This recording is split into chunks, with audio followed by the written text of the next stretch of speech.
Hey guys, I'm Joe, and this is the Rebels Advocate. Today I want to talk to the Christians. I want to talk to all you guys that believe in God. For this video, I'm going to pretend I believe in God too. I'm going to pretend that God is real for this video. I do that sometimes. Do you remember when you were a kid? Where you'd have a group of friends and one of your friends do something, make you mad, and y'all squabbling, and then you didn't want any of your other friends to be friends with that friend because you're mad at that friend, and you're like, well, I ain't really mad at that friend. Now, mostly that's school age shit, but sometimes you grow up and it still happens, right? Sometimes somebody does you a certain way, and if your friends know that, it'd be kind of hurts to see them still being buddy with them, right? Not always, but for example, there's people I don't talk to, people I've had falling out with, and I don't have anything to do with them now, and they're my family, and my wife still talks to them, still friendly with them, still, does stuff with them, and that bothers me absolutely zero. Affects me at all. Matter of fact, I wouldn't want her to unfriend them just because of our squabble. But if those people had done something to me, like physically or financially, or like they had really hurt me, in a real way, then yeah, I wouldn't want you being friends with them. If somebody hurt me in a real way, I wouldn't want my other friends. They knew that this person had like really took advantage of me or harmed me in some way, and then I saw them being all buddy with them. I'm gonna be honest, that would kind of hurt. I'd be like, dude, why are you still friends with that guy? Why are you still friends with him? They really treated me pretty bad, right? I think most people would agree with that, right? Yet that happens to me every single day. Every single day, there's one person that is just horrible to me and to several other people, and yet so many of my friends just love him to death. Think he's the best thing ever, and it kind of hurts. I'm just gonna be honest. Now this next part, this is kind of awkward to say. I don't want to brag on myself, but in order to get this point across, I'm just going to say something. There's a lot of people that kind of like me. There's a lot of people that don't like me. Plenty of people that hate me. I'm short, and a lot of people think I'm a hole, or I'm sure all those people are out there. But there's a lot of people that think I'm a pretty swell guy. And they tell me this. And especially a lot of people, especially since, my daughter came in my life, a lot of people compliment me, tell me I'm a great dad, and, you're doing a great job, and you seem like such a great father, and blah, blah, blah. A lot of people that know me, know me personally, they're like, yeah, you're a funny guy, and you're a good-hearted guy, you're this, that, and there. Again, not trying to toot my own horn, but I definitely don't think I'm the best guy. I have a ton of faults, but I am a lot of those things. Not bragging on myself, but I think I do have a good heart. I think I have good intentions.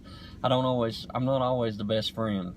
I got weaknesses. I'm not real good at doing the right things, like when I should do them. Like, I have intentions, but then I let other things get in my way. My wife's real good at trying to keep me on track with those things. But overall, I'm a decent human being. And a lot of these people tell me this over and over, like, you're a great guy, you're a good dad, you're a good husband, you're, this. And these people are religious. And yet they also believe if they were honest with themselves, and they got right down to it, they honestly believe that I'm going to split hell wide open. I'm going straight to hell, guys. And I'm going to burn forever and ever. This great guy, this funny guy, this great dad. And not only are they not really mad at the person that's going to send me there, but they bow down at his feet and worship him. And their entire life, they are living a life striving to go there, go to be with him for eternity, forever, and bow down and worship the very person that would send me to hell. And that, I'm going to be honest, that kind of hurts my feelings. Why are you friends with that guy? He's an a-hole. He's really going to hurt me. Like, again, assuming all this is real. And no, you see, they'll make excuses for that. And they'll say, well, no, he isn't really sending you to hell. It's you sending yourself to hell. God doesn't want you to go to hell. But see, that just doesn't work. Because God makes all the rules. And he's made it impossible. It's actually impossible for me to go to heaven. Because in order for me to go to heaven, in order for me to avoid hell, one of the things I have to do, outside of just asking for forgiveness and going to church and doing all those things, one of the main things I have to do, one of the first things I have to do is believe in him. And see, believing in something when you don't believe in it is impossible. It's impossible. You can't just make yourself believe something. I can't say, well, maybe this is all legit, and just in case, I want to go get saved, because it'd be right. Why chance it? The whole Pascal's wager thing. Why chance it? Why risk it? What if God is real? I better be a Christian just in case he is real. Guess what? You can't do that. That's impossible. I have to believe in him in order to be a Christian. I have to believe he's real. I don't know how to do that. That's impossible. The only person that can make me believe in him is him. And as Matt Dillahunty once said, and I'm paraphrasing here a little bit, but he's talked about when people ask, what would it take for you to believe in God? Well, God, if God is all-knowing, he's all-powerful, he's all those things, if God is real, then God knows what it would take for me to believe in him. And he is more than capable of doing that. And he could do that at any time. So if I don't believe in God, that's kind of on him. That's his fault. And, and not just the fact that he would do this to me, but he's doing it to almost the majority of humankind. Like it says right there in the Bible, will go to hell. And you're okay with that. You're okay with that. You're going to go to heaven. And you're going to bow down and worship the very person that sent us all to eternal torment. While we're burning, while we're screaming, while we're in just unimaginable pain, you're going to be bowing down at the feet and worshiping the very being that sent us all there. And you're okay with that. You think that's okay. And you're not just doing it to save yourself. No. You've said it yourself. You love him. You think he's great. You think he's just. You think he's kind. You think he's compassionate. When he is the opposite of all those things. He's the most ruthless, terrible, most violent, most hateful, most uncompassionate being ever written about. If he is real, he is the most despicable being that I could possibly dream up. No, Joe. God loves you. Like, he loves you so much, he sent his only begotten son to die. His own son died for your sins, that you could be saved and avoid hell. Understand how bad that makes him look. Even that. The only way he would forgive me The only way he could bring himself to forgive me for just being born is he had to murder his own son. His own son had to be murdered just for him to be okay with forgiving me. And why? Who made that rule? Who made that rule that God had to follow? That God said, oh, I would like to forgive Joe, but, you know, the rules dictate that my son has to be murdered first. Who made those rules? Is there somebody more powerful than God? Or did God make the rule that he had to murder his own? He made that rule. He could have just forgave me. You know, before he had his son murdered, it was animals. Like, literally, go out there and get that cow. I ain't forgiving you for what you did to you murder an animal. And that's who you want to bow down and worship for all eternity. While I'm kicking and screaming in hell, you want to bow down at his feet, tell him how much you love him. And understand that's the only reason you're there. You're not in heaven. You know, I may do a separate video on this one day, but I was just thinking about it the other day. Like, you understand when you're going to heaven. And I thought about it because I was hearing a man sing, a Christian. He was singing a song about heaven. And a lot of the parts was talking about how great heaven will be and how wonderful it'll be, you know, as a person going there. But then in the song it talks about bowing down, like crowning Jesus King and bowing down at the feet and worshiping God. And it hit me, you know, which I've thought of it before, but it hit me in that moment when I'm listening to him sing that song. Like, that's the only reason you're going to heaven. You're not going to heaven because God wants you to enjoy eternity of bliss. You're going there because he craves worship. He wants you to worship him.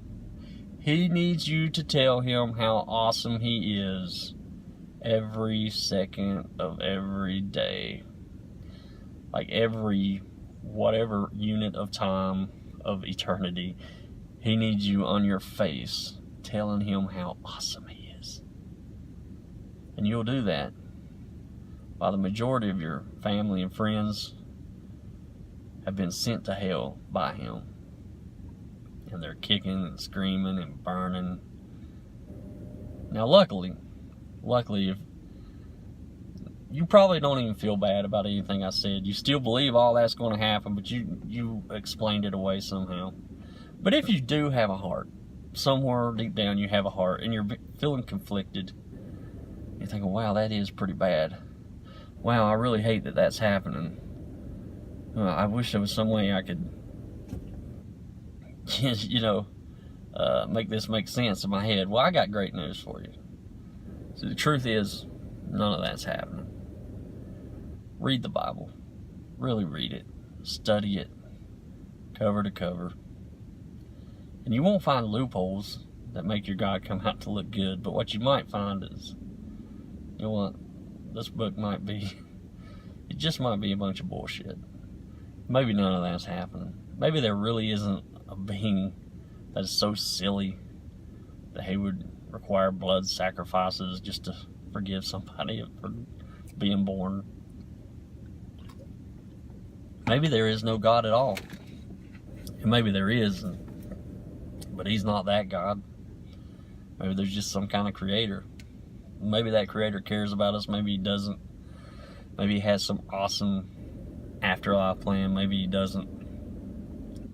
One thing's for sure, the words in that book, this book right here, I always keep it handy on me. Good old Gideon's Bible. The words in this book, they're bullshit. And none of that's going to happen. And yeah, I know it's sad to think that maybe there isn't an afterlife. Maybe there's nothing after you die. Maybe you'll never see your friends and family. I think it's a lot better thinking that your friends and family won't exist than to think they're going to exist forever, being tortured by someone that you love. Seriously, guys, how could y'all still be friends with that dude? if you believe in God. Believe in all. Think of all the people that you know, that you love, that aren't on the straight and narrow. And if you say, Joe, everybody I know is on the straight and narrow, then you might not be following the Bible too closely. The Bible says that it just ain't the way it goes. You know, it reminds me of when I first left religion. I think I've told this story before, and I was talking to my former pastor. He's trying to answer some questions I had, and I told him about a time when I was still struggling with it, when I was still in between belief, and I was sitting in a restaurant, and I just looked around at all the people, young people, old people, middle-aged people, friends hanging out on a weekend, families out, you know, been on a shopping trip, people laughing, people cutting up, people having a good time, just being together, friends, family. And I looked around and I thought of, you know, of our beliefs, which wasn't just Christian. Our beliefs was much stricter than that. We believed pretty much everybody, even the ones going to church, you know, if they were outside of our faith of what we believed, like they were going to hell. So, I mean, according to our beliefs, there was a very small number going, much smaller than the average Christian might believe. I remember just looking around and thinking, man, if everything I've been taught is right, if everything I've been raised to believe is true is actually true, then everybody in this building is going to hell. Every single person is going to hell, myself included. Am I okay? Like, does that seem right? Does that seem normal? And that bothered me. It bothered me. Like, what kind of being would do that? What kind of being would send those people to hell? And when I told this story to my pastor, his response was pretty much, yep. It's just the way it is. And maybe he cared. Maybe he cares more than I know. Maybe that bothers him. But his answer seems so callous, so cold. Like, have you just become accustomed to that? Are you really okay with that? I don't know. How do you sleep at night? How could you possibly lay your head down and sleep at night knowing your family members were going to end up in that kind of punishment and torture forever? You know, how could you get down on your knees before you lay down in bed and give thanks to the very being that would put that kind of punishment on the people you love? I want to end the video there, guys. Have a good night, and remember, God's not real. None of that's going to happen. It's okay. I love you guys. Thanks for watching. Shout out to my patrons and those in the $10 club. Brandon Shaw, appreciate you guys. If you want to become a patron, you can do so at patreon.com/therebelsadvocate. Like, comment, subscribe, share, all those good things. Talk to you later, guys. Bye.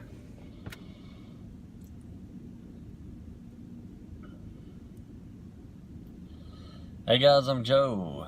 I'm Joe. My voice sounds weird. I'm always surprised how my voice sounds, because I'm running the intro in my head, and I sound like fucking somebody, a good actor. And then I speak, and it's like, it's like, whoa. Oh yeah, that's what I sound like. I forgot I sound like that. So now I have to accept that. I have to accept what I sound like. This is what I sound like. Let's start again. Start again. Start again. Start again. Hi, I'm Joe.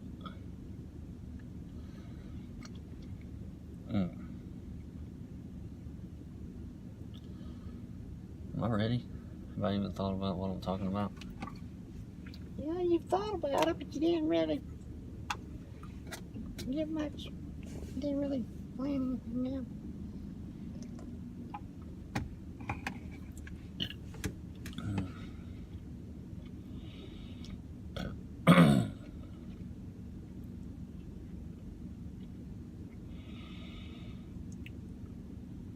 All right, 2 minutes in. Let's do this.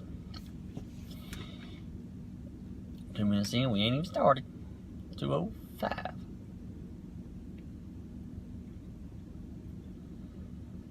Hey guys, I'm Joe, and this is the Rebels Advocate. I don't even know how I'm starting it. How am I gotta at least know how I'm starting it. Maybe you should think about this shit before you start, Joe. Hey, I'm Joe, this is the Rebels Advocate, and I have something to talk about, but I don't know how to start it.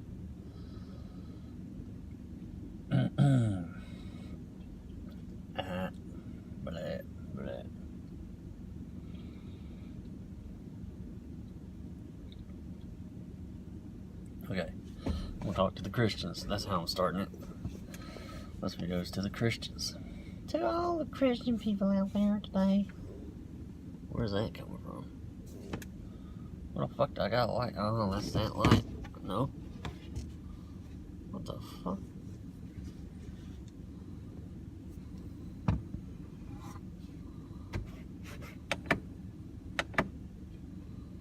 What the hell is it?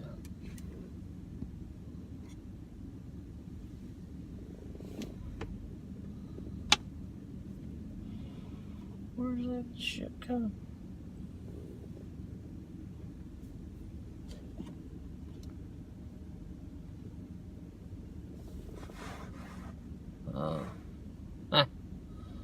That. Yeah. This light back here. You idiot. Alright, let's do this for real. Come on. You're 4 minutes into this video. It ain't even started. Alright.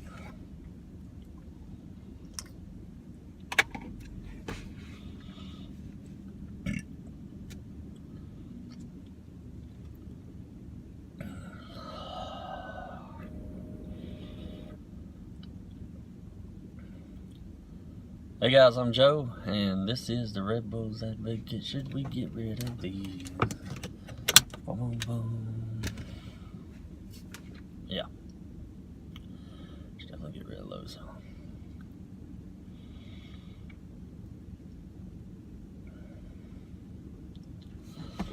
Alright, here we go.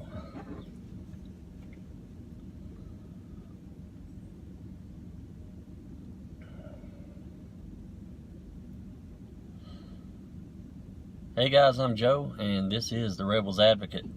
Today I want to talk to the Christians. I want to talk to all you guys that believe in God. For this video, I'm going to pretend I believe in God too. I'm going to pretend that God is